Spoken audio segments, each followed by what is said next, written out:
Success in farming is all about precision and efficiency, ensuring every seed, every drop of water, every nutrient and treatment counts. Terraplex Ag is helping farmers all over Iowa and the Midwest do just that. With precision ag-grown technology and support from Terraplex, you'll boost your productivity and make timely and informed decisions, all while reducing your costs and increasing your profit. It's time to revolutionize your farming. Harvest the benefits with Terraplex Ag. Visit terraplexag.com. Hello, ladies and gentlemen, boys and girls, everyone listening. Thank you for choosing Making Memz. It is, let's see here, May 28th today. It's a little gloomy outside, but it's going to be a nice day here in Northwest Iowa. I'm rocking my Memorial Day American shirt. Thanks for all the troops out there. It's a wonderful weekend, past and present, people who have served in the military. I have many friends who have, relatives who have. It's always a exciting weekend because it's the start to summer, but also somewhat somber as we really truly remember the reason that we have Memorial Day. J-Bo, how are you doing? By the way, the well-proportioned Jordan Bohannon. What does that mean? I looked up synonyms for handsome, and well-proportioned was one of them, so I decided to choose that. Is that like you're just well put together? Well proportioned. I feel like well proportioned means you don't have any weird oddities on your body. You don't have any goofiness going on. Everything's right. Everything's put together well. How do you know I don't? Well, that's true. I haven't seen all of you. So from your golf game that I've seen, I must say you're well proportioned. You have a nice golf game. I feel like that a synonym might not be the most appropriate. Okay.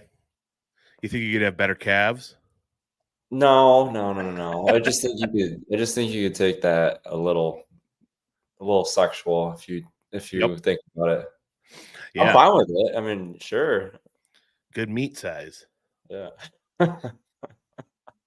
I like to say the quiet part out loud. Yeah, there we go. How was your Memorial Day weekend? How did everything go for you? And you're in the old Northwest Iowa right now. I was, yeah. It ended up actually being a really nice weekend. Yesterday we were golfing and pea-sized hail came down. The amount of times I've golfed, this is crazy. The amount of times I've golfed in my life, I've never actually been hailed on during out golfing. It was the most random, super like little tiny cell came through. And it hailed for like 2 minutes, downpour, and then 2 minutes later it was bright sunshine and humid. So great weekend though. That's the bipolar spastic Northwest Iowa weather for you. I was out in the farm yesterday and I remember looking north and thinking, yikes, it looks kind of dark up there. Guess it was true. You were outside in it getting hailed on. And I will say this, you told me to do this. I drove, so what was it, Friday afternoon? Mm-hmm. I drove and I had an event in Sioux Rapids, actually, of all places, a little town of about 800 people. Yep.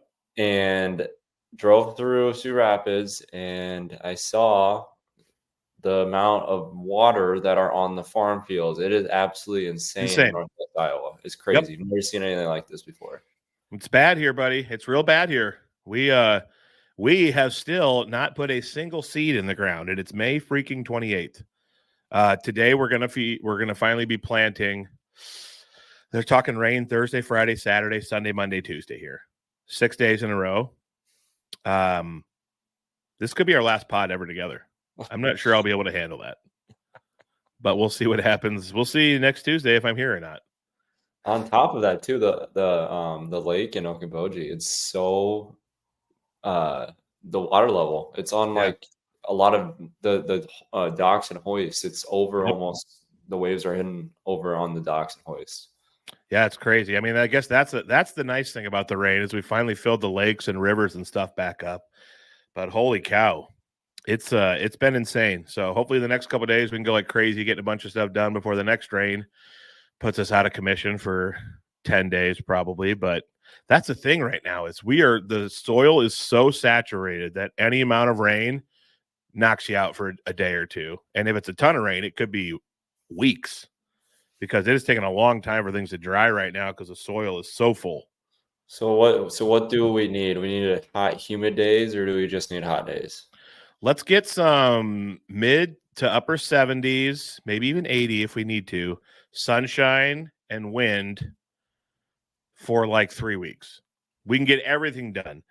Planting, first cutting of hay, cut, rake, bale, picked up. It can get done in like 3 weeks if we just get 3 nice weeks. And how long?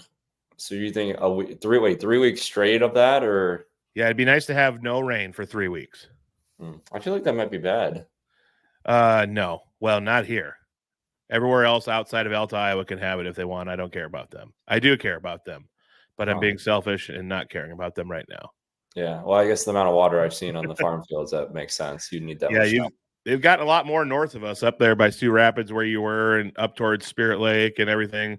Spencer, they've gotten more than us, and we've gotten a ton, but I've never seen anything like this spring. It's wild. My dad always says, as a farmer, you always remember these years where it was terrible.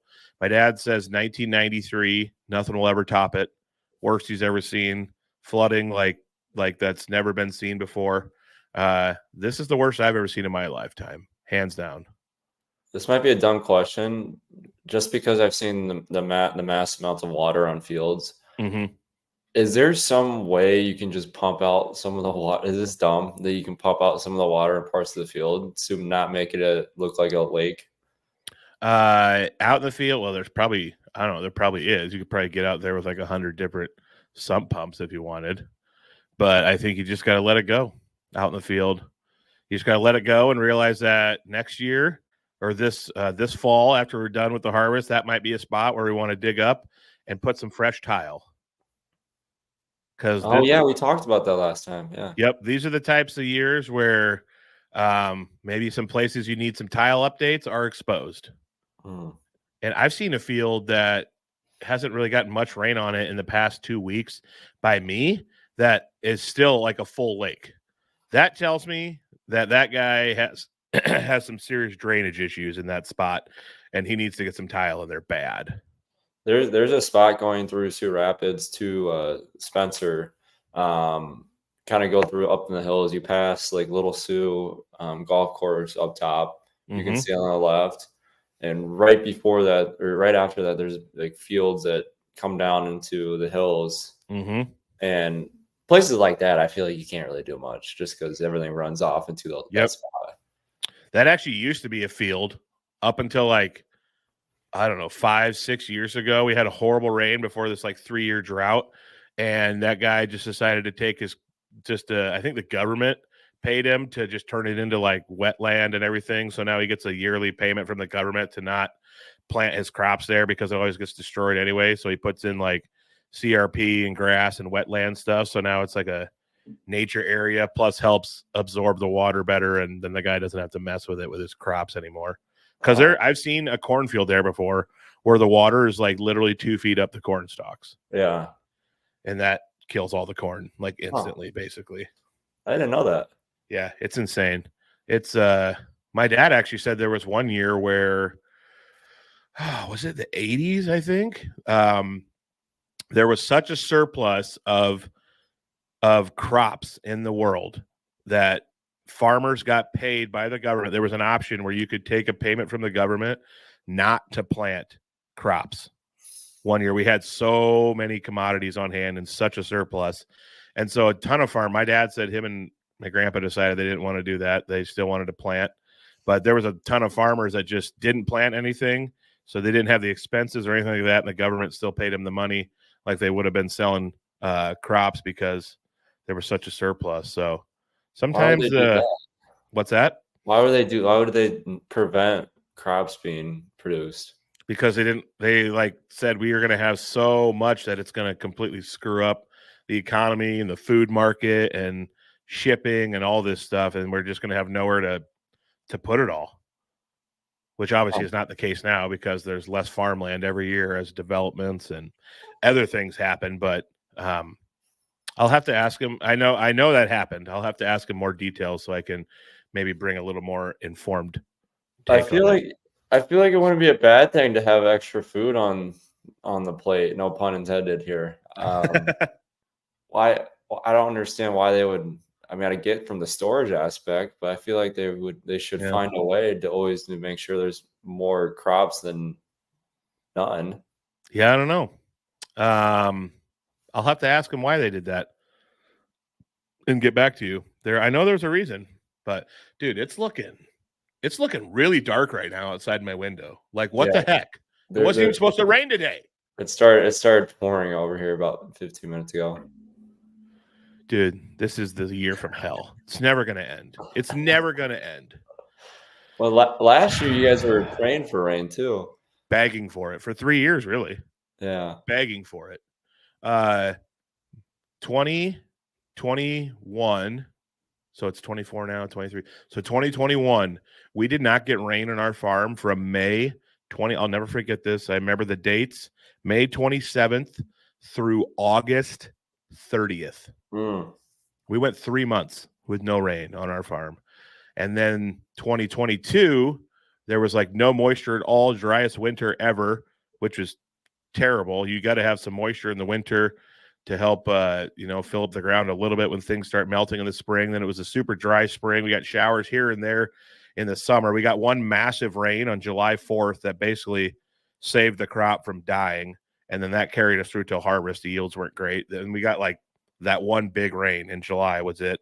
And then last year was it was a dry spring. Then it was kind of wet in May and June. And then it didn't really do anything until, of course, the rain came during harvest when it means nothing for the crop and we're trying to get the crop out of the ground. So this year's making up for all 3 years in like 2 months. What's the most crucial time frame for like you want precipitation? Is it the beginning right after you plant or is it right before you harvest it?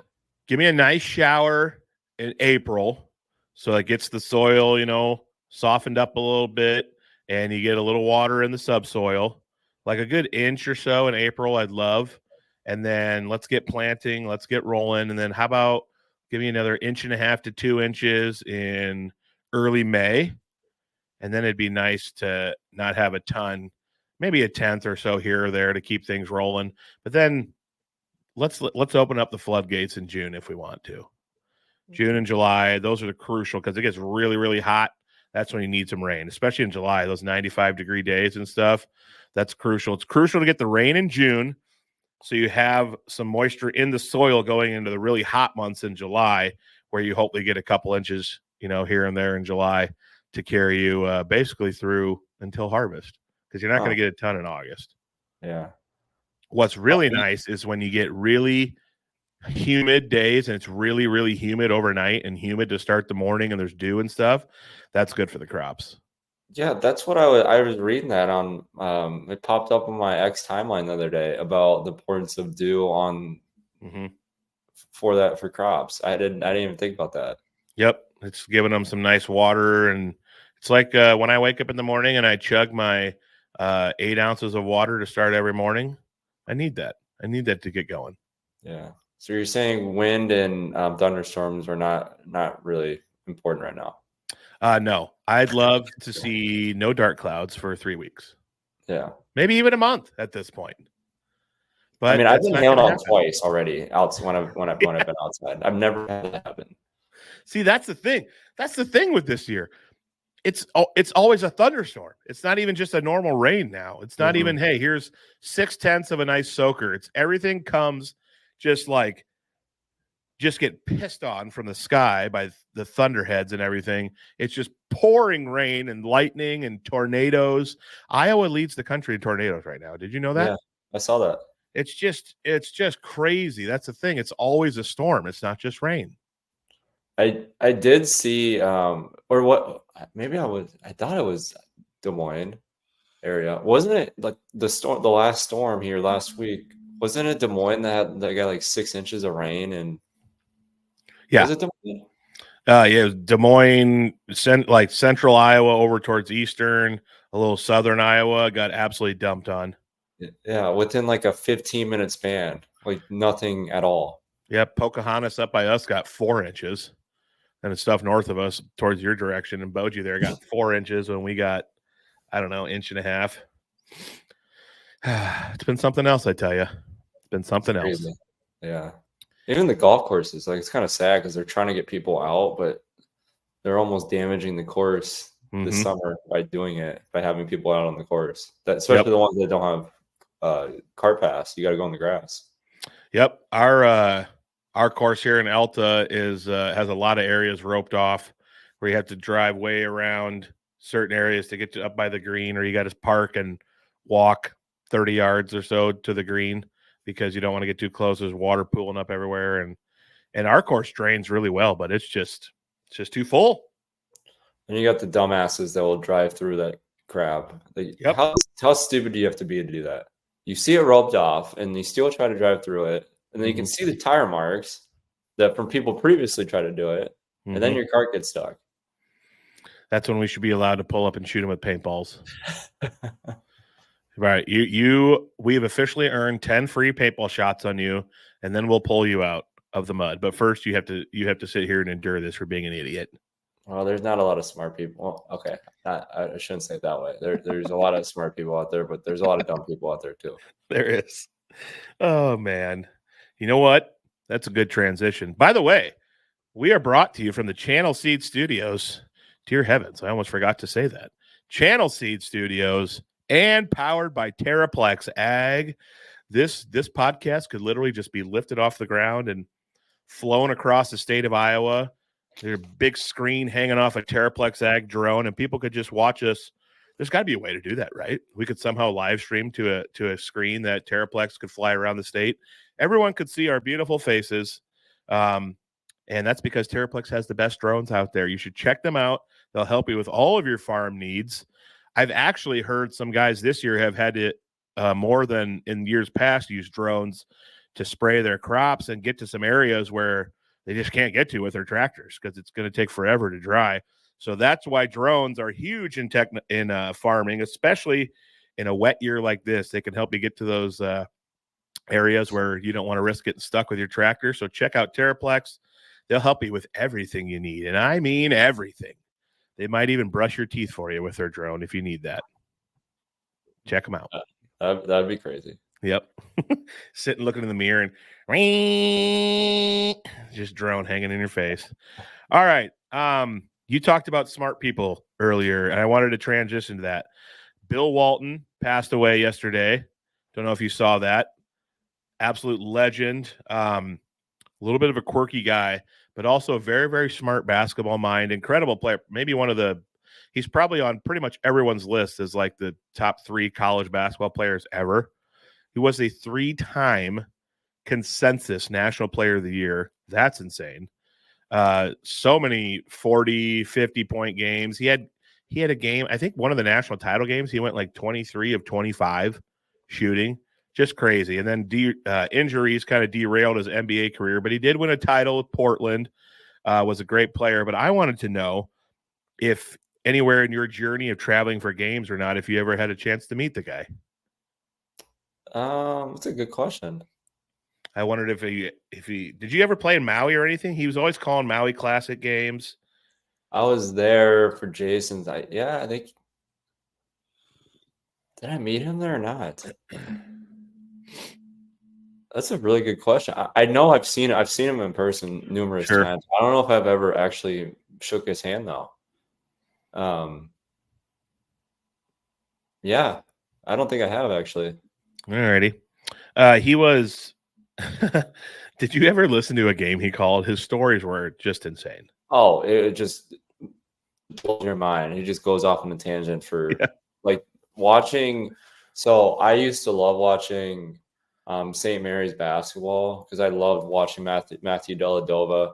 Yes, when he played there, and I was probably middle school, and I had like a sweet spot in my heart that I always told my brother Zach that I was going to go to play at St. Mary's because I just loved watching them play. Yep. And I was actually the first time I watched. No, I was early high school. And the first time I actually watched him play was he played against my brother Matt in at UNI. St. Mary's came to UNI to play him. Yes, sir. And I fell in love with this guy's game. So I would always watch St. Mary's late nights because that's when they would be on playing guys and the San Franciscos and all those teams on the West Coast late nights. Mm-hmm. And Bill Walton would have a lot of those games. And this guy just goes off on tangents that have nothing to do with basketball. It's all about just the outside world and how great this geography of these mountains are. Just a phenomenal character to be a color commentator in a basketball game. Yeah, incredible. You ask him one question, then just get out of the way because he's going to go. I heard a podcast episode. It was one of the podcasts I love to listen to. The host is a huge Grateful Dead fan, and Bill Walton is a Deadhead. Loves the Grateful Dead notoriously. He had him on his podcast. He asked him one question to open the show after they had a little banter, and 45 minutes later, Bill finally was done talking, and they ended the episode. The guy never said it. The host never said another word after that opening question. It was hilarious. Oh man, it was so fun. He was a character. Unbelievable amount of sound bites. It was fun seeing everyone share all the sound bites and funny stories and memories of him calling games. So he had cancer, only 71 years old, pretty young, but great ambassador for the sport of basketball. A lot of people are going to miss him. 71? I didn't know. Wow. Yeah, pretty young. That's way too young. I thought he was a lot older than that. Not 71 years old. Someone else who's currently being a great ambassador for the sport of basketball, even though his team's down 3-0. I was curious if your time with the Wolves, if you ever played any games with Ant. Did he ever make an appearance with the Wolves? No, that would have been the year before he was with the G League. Okay. He was a two-way, I believe. Yeah, it's funny because Minnesota is their organization. Well, I shouldn't just say Minnesota now, but it's mostly the entire NBA. They're hugely dominated with G League presence. So, and we talked about this a few weeks ago, how the G League team at Iowa did everything the same as Minnesota, the workouts, the practices, weight trainings, how the days were set up, traveling, obviously not chartered, but we, traveled kind of traveled really isn't anything close to, that was a bad comparison. But everything else was identical. So I think just because of that, the growth of G League presence has dominated the future existence of the NBA because of what they've been able to do to carry on, to get players ready for that spotlight. But I think it was there's 16 players on the Timberwolves. I think 8 to 10 of them have been on the G League team. Mm-hmm. Yeah, that's a crazy amount. Too. Yep. Yeah.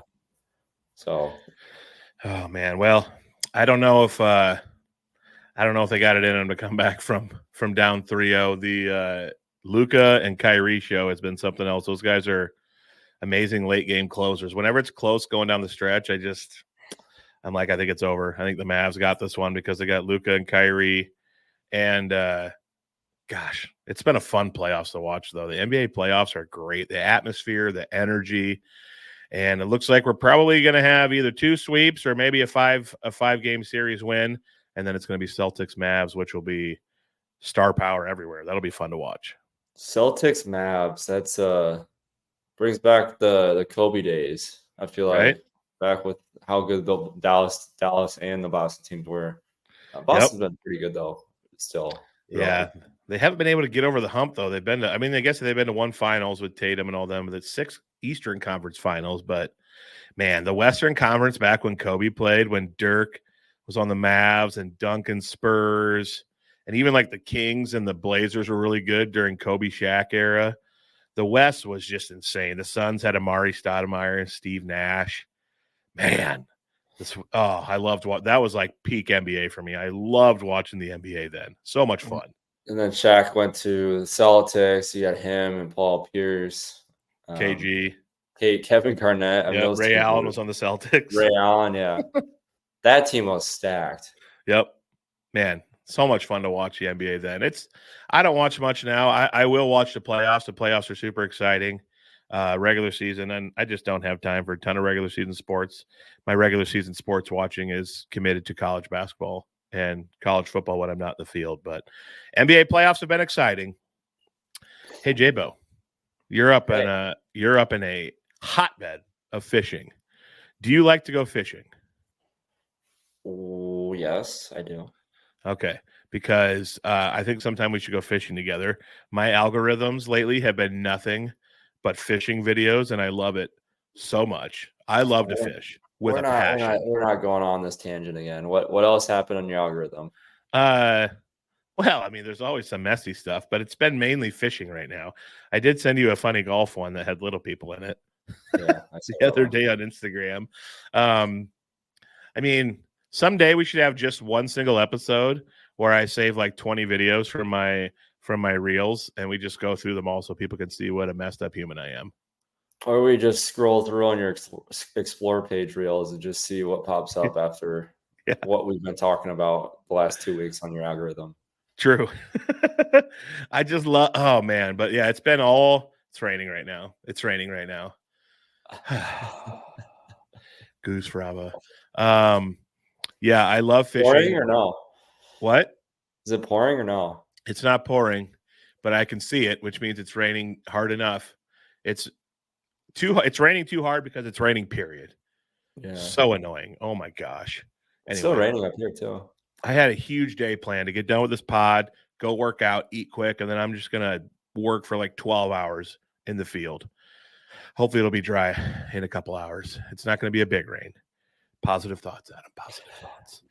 But anyway, I love fishing. We should go fishing sometime. It's great. My dad and I like to come up and go fishing at the lakes 2-3 times a summer. We like to go to a lake south of us a couple times too. But man, there's just something about the excitement of reeling in your lure and also feeling that tug or having a bobber in the water and watching it go under.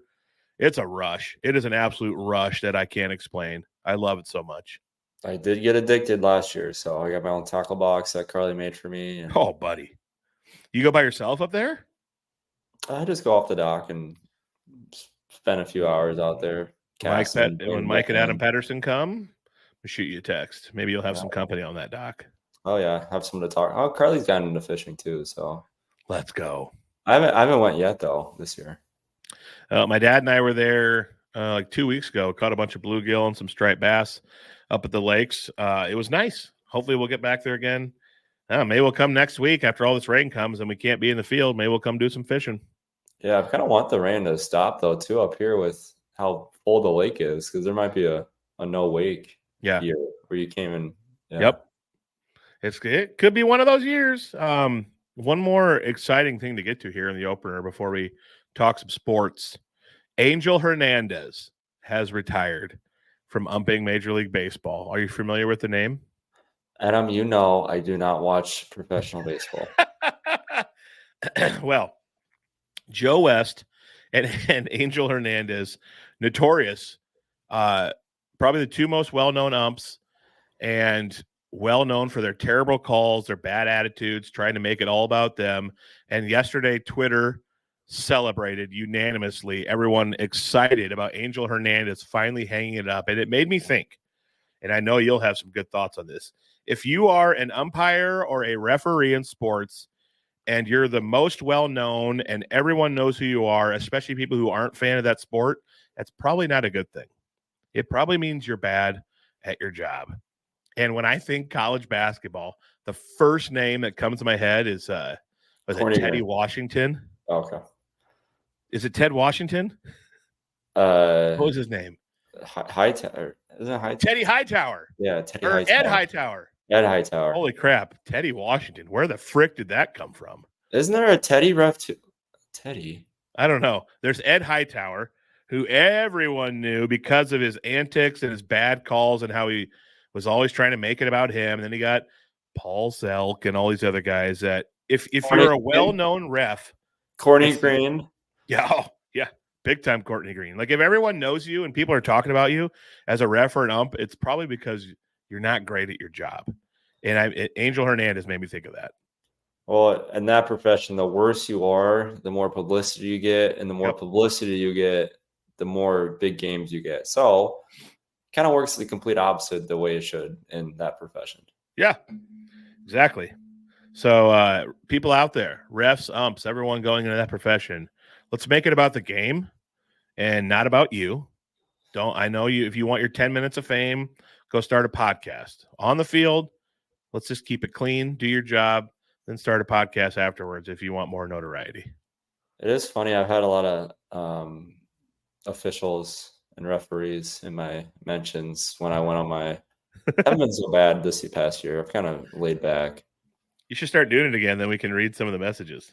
Yeah, there's a few. There's a couple good ones. Like, hey, I'm this professional. Would love to sit down and chat about the complexities of blah blah blah. Yeah, but yeah, it's more catered towards the dumbass officials, like the Court Greens, those people. Yeah, let's get them out.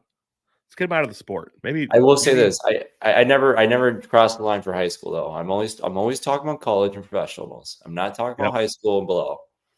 We'll never do that because those guys are saints for running up and down the court and field for pennies. They're getting paid. Yeah. Shout out to those guys. And there's a major shortage right now in Iowa of referees for high school sports and umps for high school because of psycho parents. Parents, relax. Scream and yell all you want at the college level. That's supposed to be the best of the best. They get paid a lot of money. Relax in high school, okay? Your kid's not going to the league. Your kid's not going to go play pro baseball, and he got screwed out of getting drafted by the Yankees because of some bad strike 3 call. I did. Did we talk about this? I went to an AAU tournament 2 weeks ago. Did we talk about this? We did not. I went to an AAU tournament. Please 2 weeks share. ago. Why? Mutual connection. I've been working out this kid for a while, and I haven't seen him play.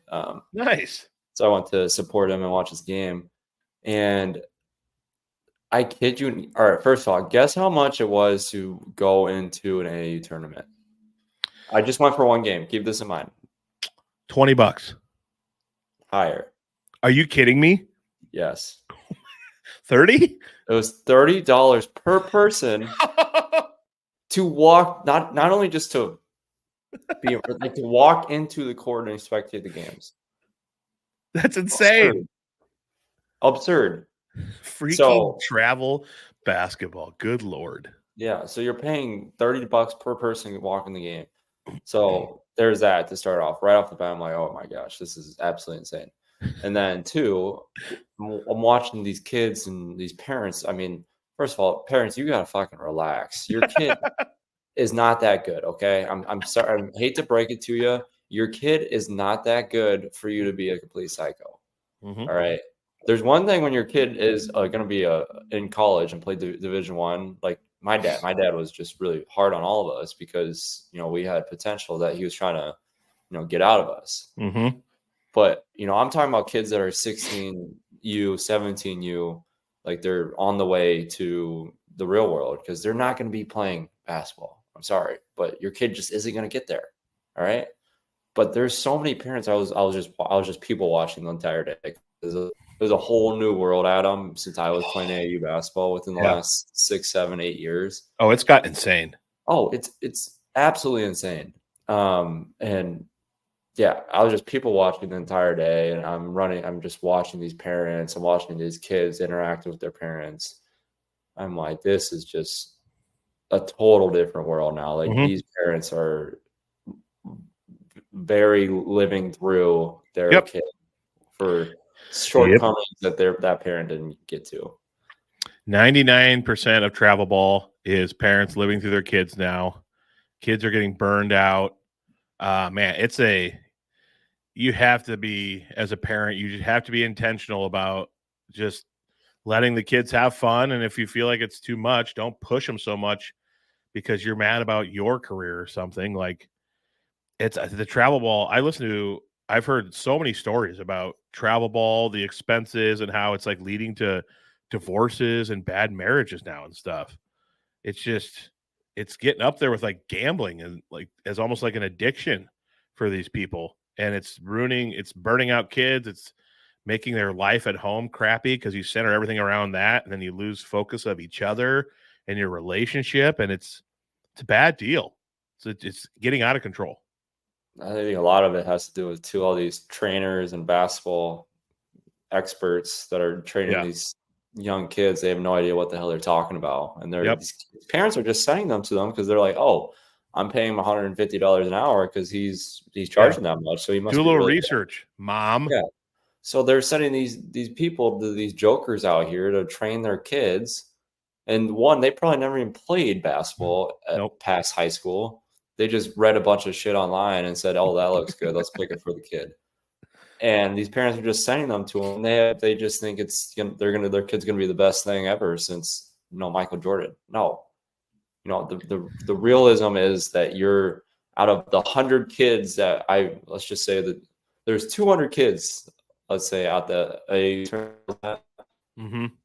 probably 2 of them are going to be playing Division I basketball. Yep. Two, if they're lucky. Yeah. And that's not even them starting or playing yet. Probably one of the 2. There. Yeah, one of the 2 might be playing Division I basketball. The other one probably going to be sitting on the bench. Yep. Just the reality of it. Crazy. And another crappy part of this is a lot of these kids are probably thinking like, I'm 2 years away from some sick NIL package. I'm going to get all this money. And it's like, well, life might hit you hard. You might realize you're not as big of a deal as you think. That's a funny point you bring up, because I've talked to some of my mutual friends that are coaching AU basketball, and there's some kids that are really good that have been starting to get recruited by Division I schools, and they've actually accepted some offers, and now they're going through the process of signing letter of intent. And going through that whole process now. And some schools are coming in and saying, I'm going to promise you this amount of money to come to my school. One, they can't promise anything. 2, the kid, this is what he was asking for my advice, because this situation actually was a real situation of a kid that didn't come from really much. And he was wanting to maybe pursue it because it wasn't a lot of money, but it was money, dollars compared to what most families have.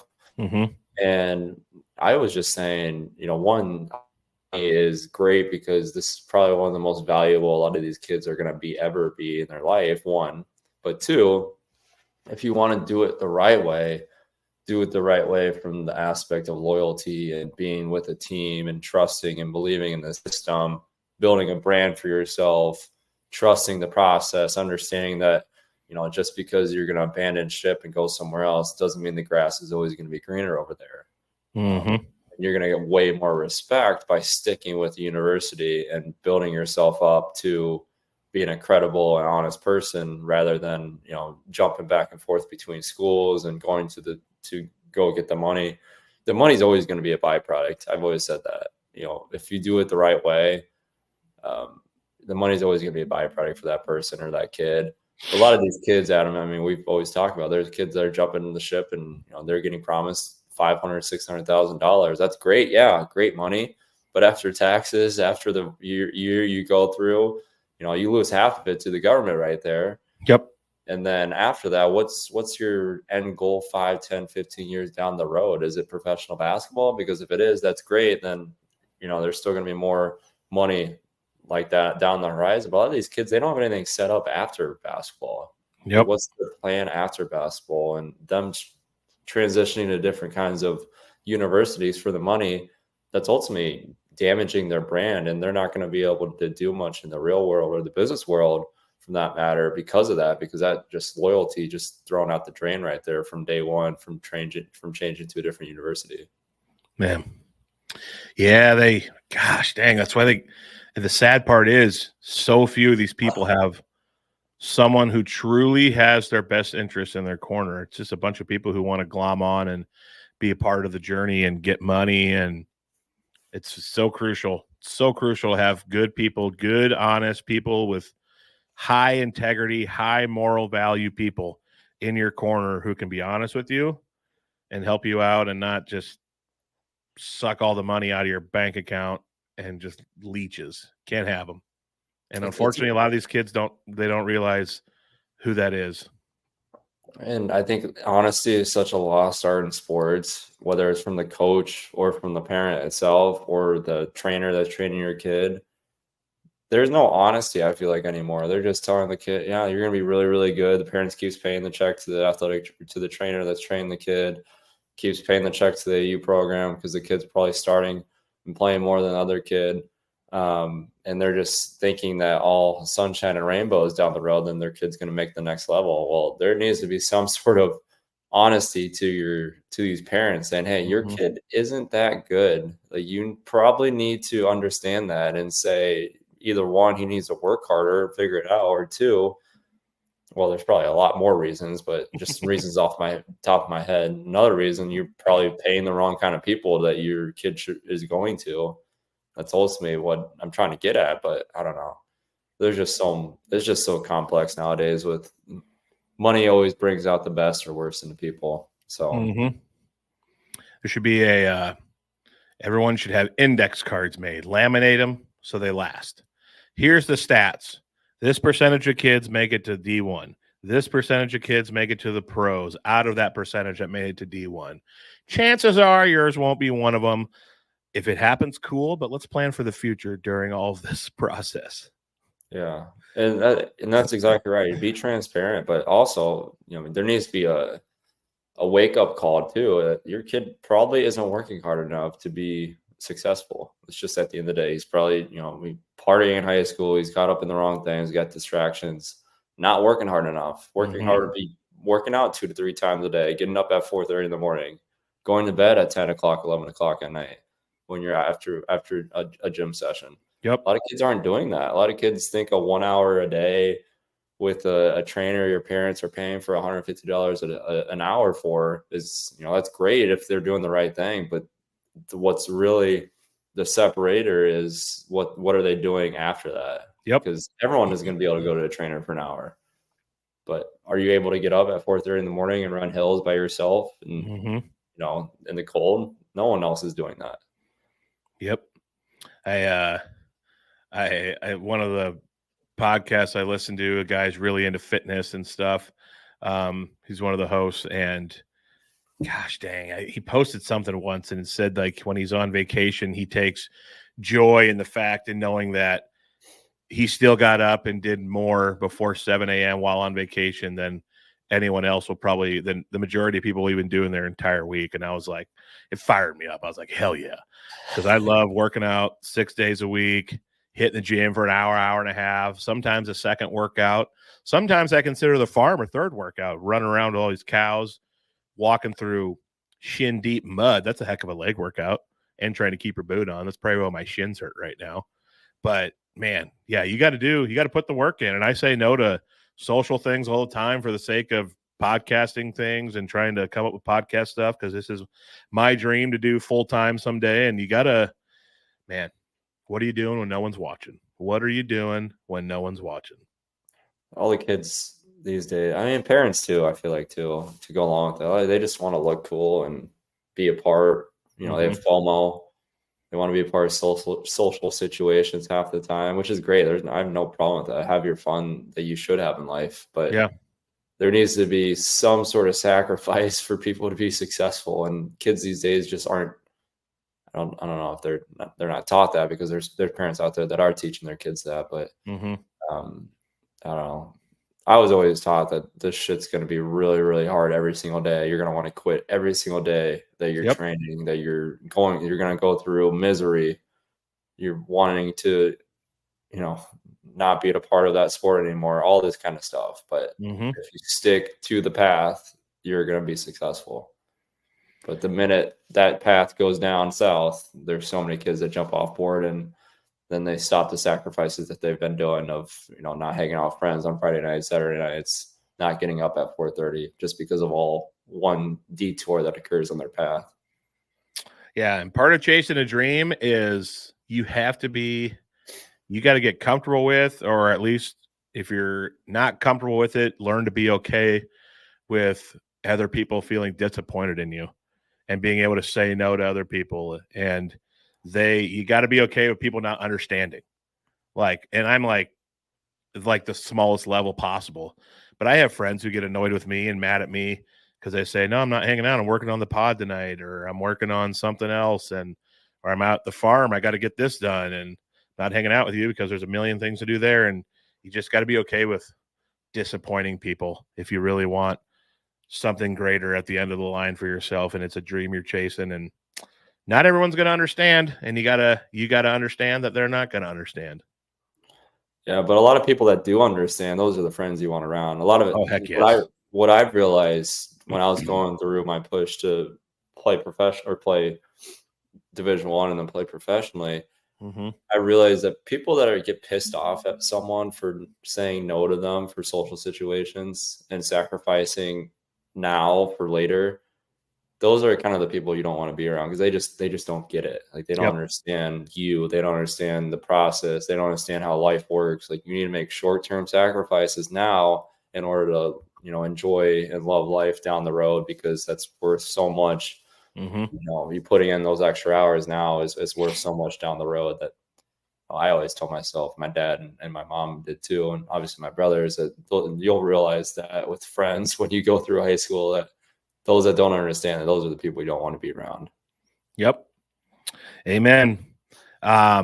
Before you got to run, we better talk about this, and I can't think of anyone more qualified than you to talk about this. Let's see here. On May 23rd, it was official that the NCAA and its 5 power conferences have agreed to allow schools to directly pay players for the first time in the 100-plus year history of college sports. Take it away, pal.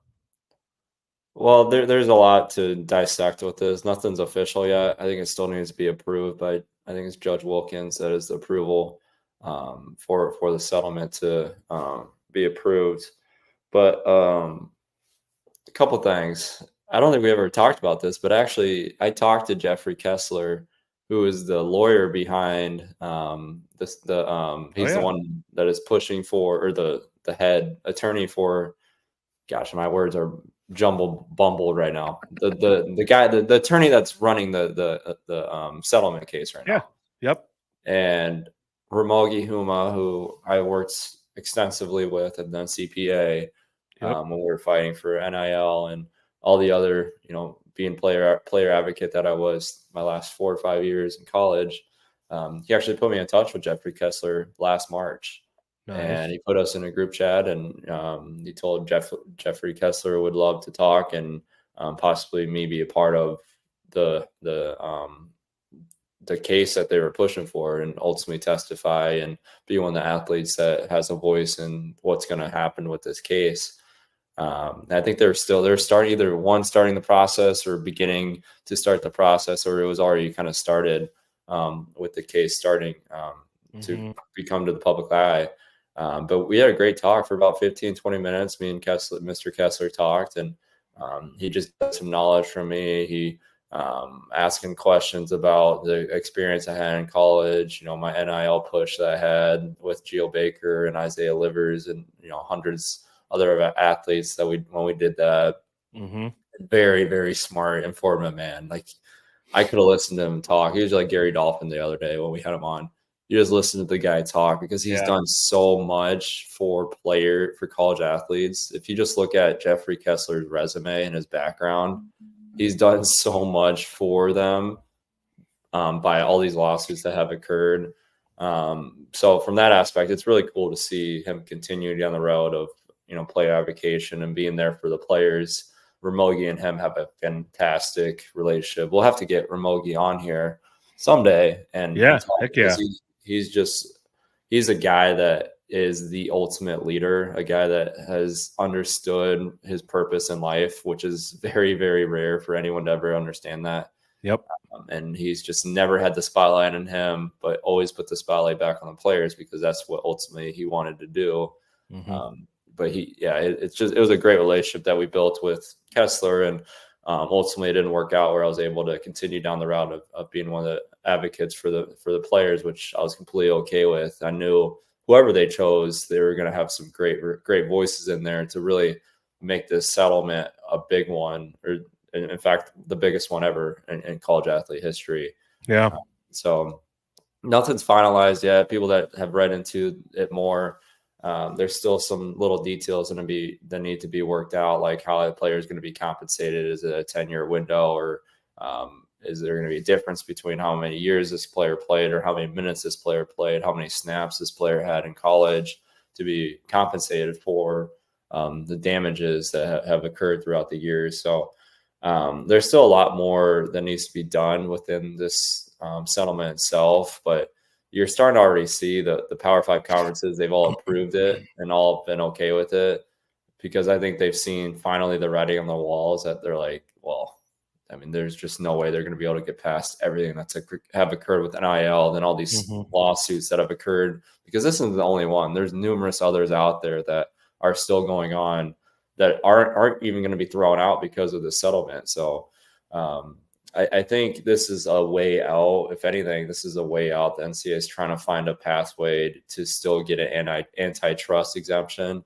which this might be over a lot of people's brain level, but ultimately the NCAA have been trying to get an antitrust exemption for decades on end, and they're ultimately shouldn't be allowed, because what they're doing is pretty knowledgeable. The amount of money that one is being settled here, the fact that they're not employees, college athletes aren't employees, and the amount of money we're talking about to be settled, that's just blows people's mind right away, because this is just settlement from 2016 on. So this isn't even talking about athletes getting paid previously before 2016.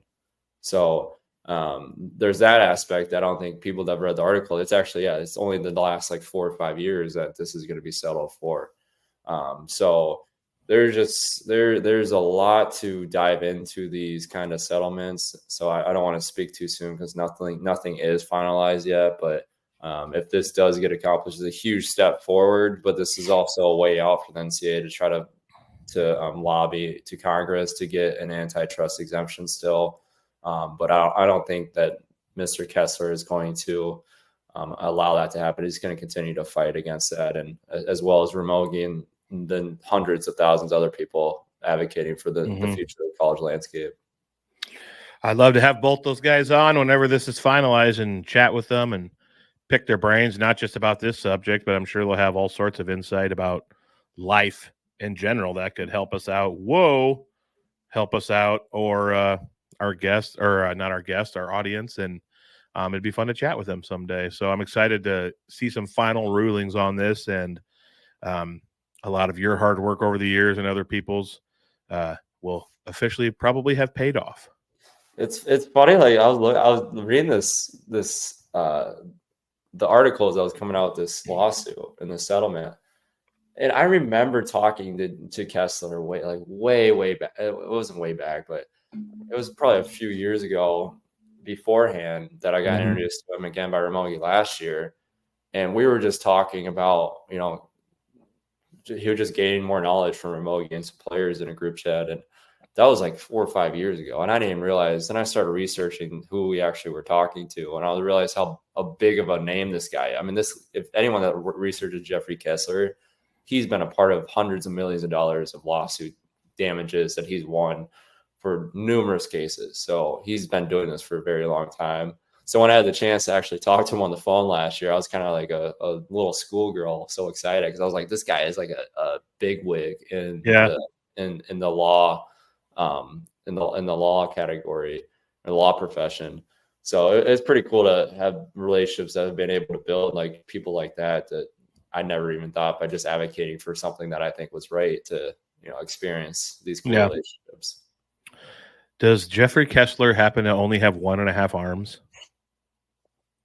Why? Or does he have 2 full arms? Why? Because I was friends with a guy in college named Jeff Kessler, and his right arm ended at his elbow. I don't think that's the same Jeff Kessler. Okay, just wondering. I was like, man, this is my buddy Jeff. He went and made quite a life for himself. Yeah, I don't think it's the same one. Okay.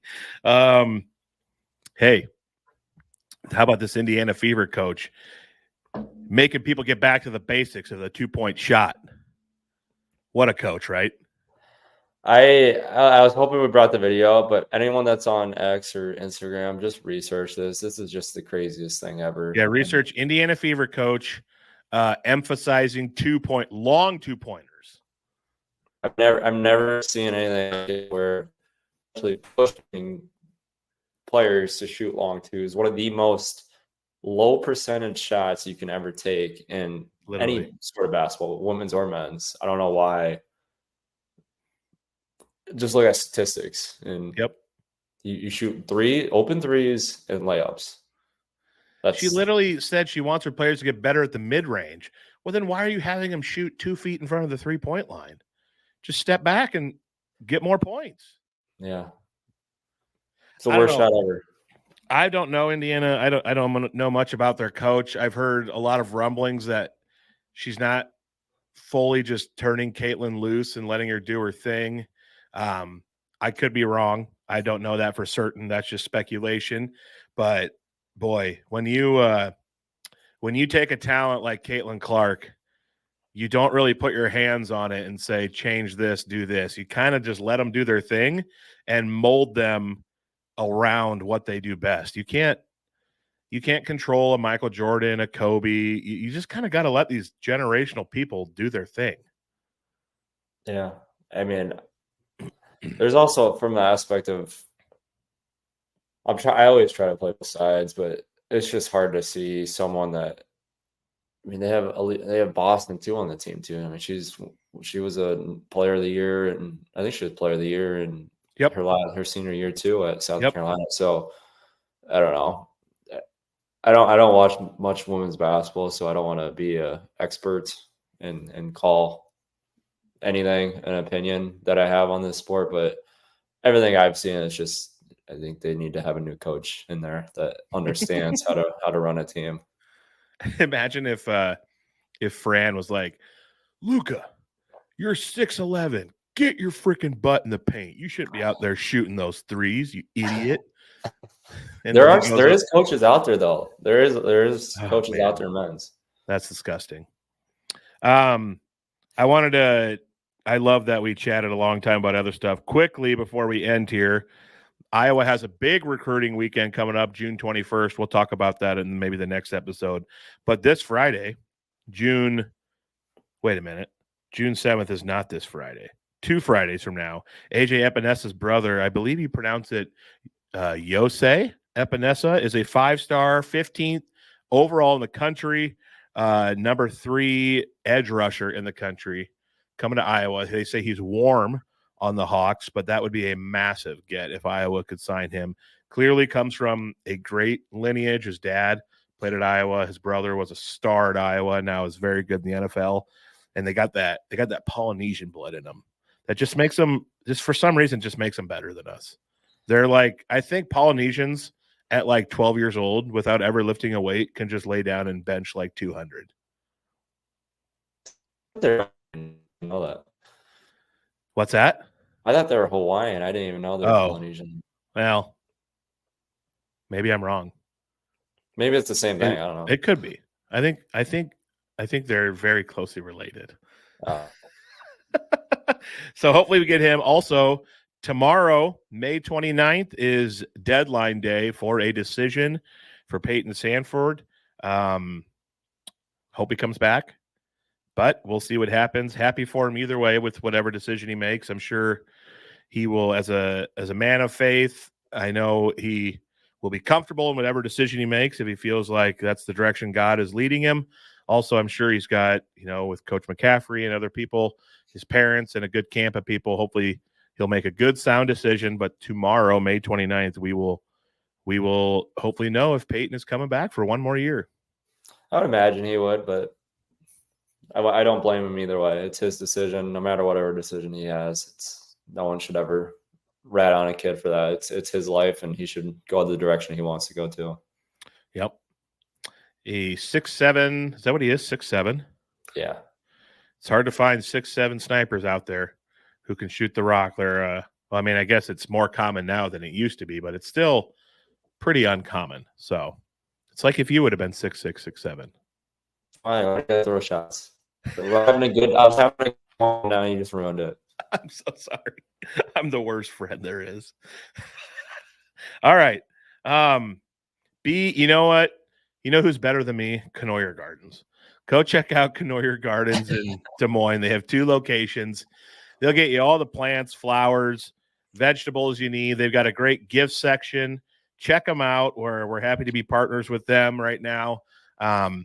Just a lovely place. A lovely place for pretty much anything you need except groceries. Unless you're trying to grow your groceries in the ground, then go there for your groceries.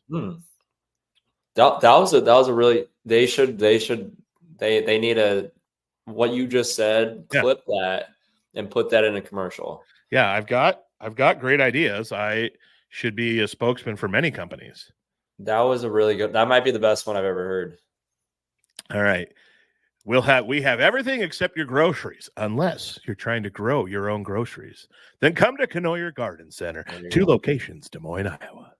Okay, well, the first time you said it sounded a lot cooler. Maybe not that last time. See, this is why I'm not more famous. I don't know when to just quit. I push it and then I ruin it.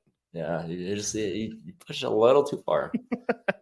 All righty. Iowa Event Center also. Check them out. Great concerts coming up and comedians. All sorts of fun stuff happening there. I believe Nate, and I think that already might have happened, actually, Nate Bargatze. And then down the road in December, I'm absolutely going to this show, is Italian comedian. Can't think of his name right now. Anyway, he's awesome. He's my favorite one. It's kind of sad I can't think of his name. Whatever. J-Bo, you got to get going. This was fun. We made Memz. A lot more Hawkeye updates on next episode regarding Peyton and some football recruits and all sorts of exciting things. We'll see you next Tuesday on Making